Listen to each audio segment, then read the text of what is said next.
Hello प्यारे बच्चों, कैसे हो आप सब। आज हम सारंगी का पाठ 13 पढ़ेंगे जिसका नाम है तालाब। बच्चों, क्या आप सभी जानते हैं तालाब किसे कहते हैं?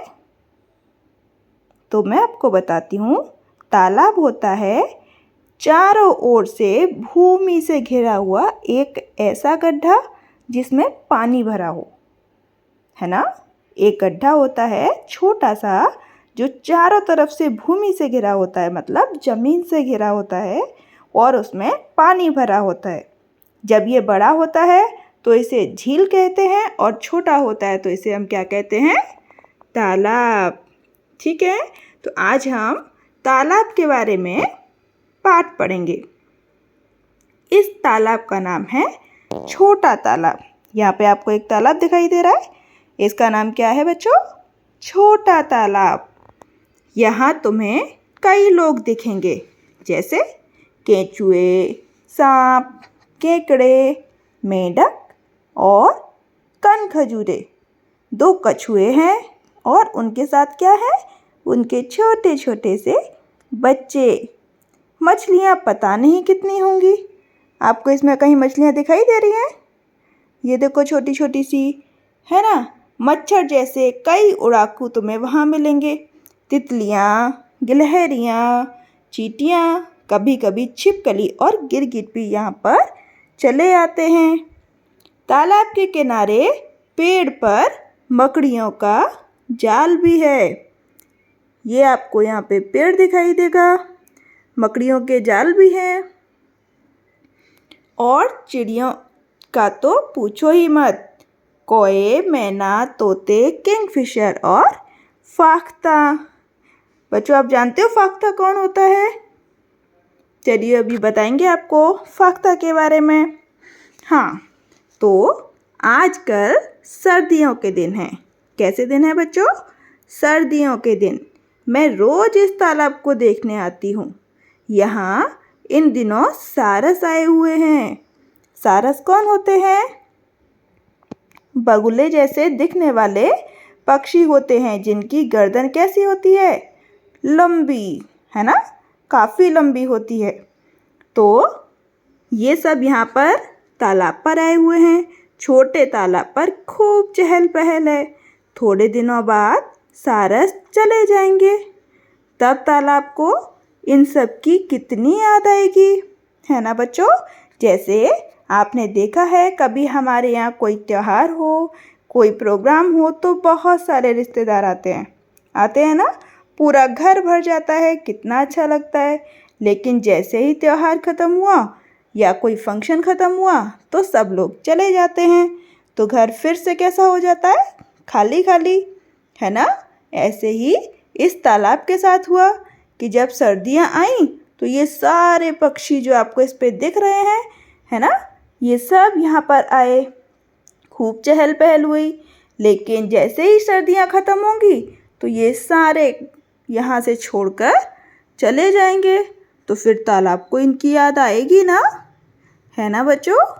ये पाठ लिखा है शशि सबलोग जी ने। चलिए अब हम देखेंगे इसके प्रश्न और उत्तर। लेकिन बच्चों ये देखो, ये पक्षी आपको दिखाई दे रहा है ना। इसका नाम क्या है? इसे कहते हैं किंगफिशर, है ना, जो कि मछलियाँ खाता है। सबसे ज़्यादा मछली खाता है ये। और वहीं हम फाख्ता की बात करें तो ये देखो, आपको कबूतर जैसा एक पक्षी दिखाई दे रहा है, बिल्कुल कबूतर, है ना। इसी का नाम होता है फाख्ता। इसे हम इंग्लिश में स्पॉटेड डव भी बोलते हैं। चलिए अब हम देखेंगे इसके प्रश्न और उत्तर।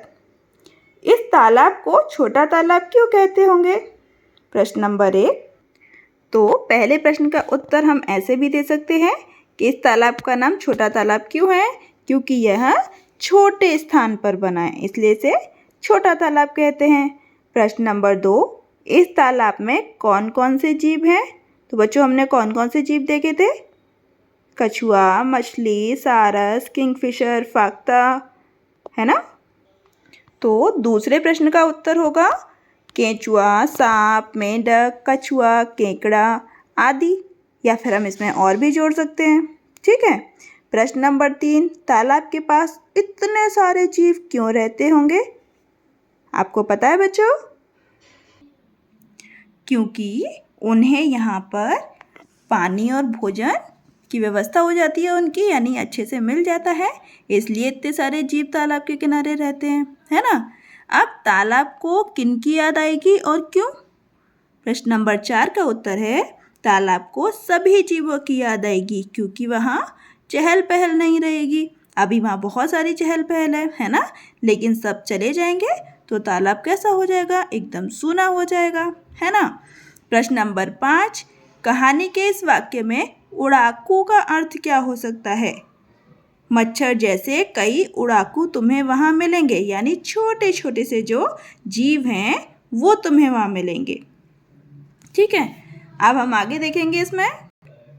ये देखो बच्चों, जीवों के नाम को उनके चित्र से रेखा खींचकर जोड़िए।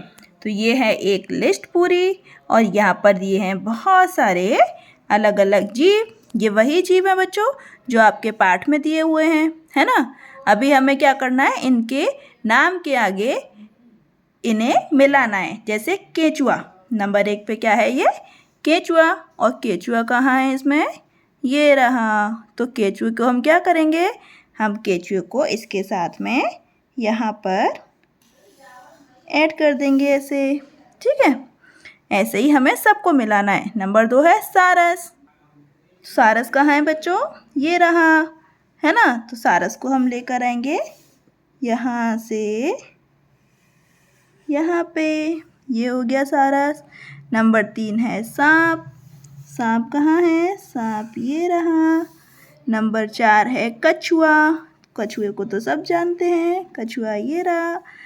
मैना, मैना ये रही। कौआ, कौआ ये रहा नीचे। कौए को हम यहाँ से मिला देंगे। फाख्ता, बच्चों बताया था मैंने, फाख्ता कौन सा होता है? कबूतर जैसा दिखने वाला, यानी ये, तो हम यहाँ लगा देंगे। फाख्ता मिल गया। किंगफिशर, किंगफिशर ये रहा ऊपर। और सबसे लास्ट में है मछली, तो मछली को हमने यहाँ मिला दिया। ठीक है बच्चों, तो ये लिस्ट हो गई हमारी कंप्लीट। अब आपका चैप्टर भी हुआ कंप्लीट, जिसका नाम है तालाब।